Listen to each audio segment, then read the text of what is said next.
Jadi ada hukum yang disebut dengan hukum apa namanya, sebab akibat. What you do, what you get. What you think, what you get. Jadi kamu itu akan menarik. Kan tadi berlaku pada hukum yang pertama, daya tarik atau daya tolak. Yang negatif akan menarik pikiran negatif akan menarik hal yang negatif. Maka tadi pikiran apa namanya, bawah sadar kita itu, ya, pikiran bawah sadar kita itu akan kita realisasikan adalah dengan nafas menjadikan kenyataan. Tadi semua, ya. Wah, saya ini orang susah, saya ini orang ini, saya nggak mungkin bisa, saya ini nggak ini, saya kan nggak mampu, saya kan dari keluarga orang susah, saya yakin saya akan terus begitu.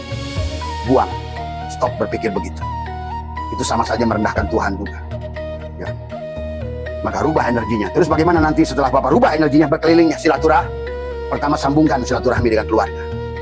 Ini terkadang kebanyakan ekonomi rumah tangga belakangnya kadang-kadang ya baik dengan ibunya tapi buruk sama mertua.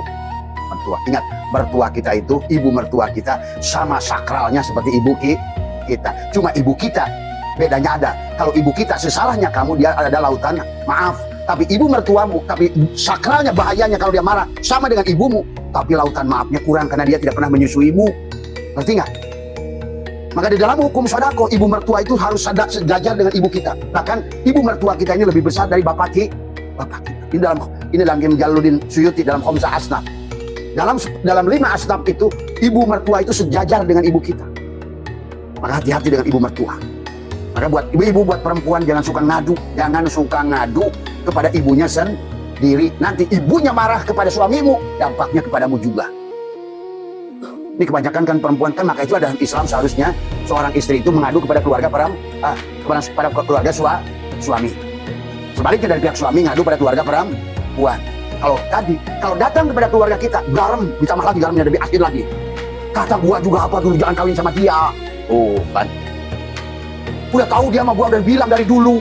Bawa ini tambah masalah. Itulah persoalan kita kadang-kadang. Ya. Maka kaidah-kaidah dalam fikih, dalam hukum munakahat, dalam perkawinan itu pahami bagaimana hubungan kita dengan mertua. Maka kata Abah Bakar sebaliknya, kalau kamu mau usaha sebelum mendapatkan ridho ibumu, datang dulu ke ibu mertuamu dulu deh.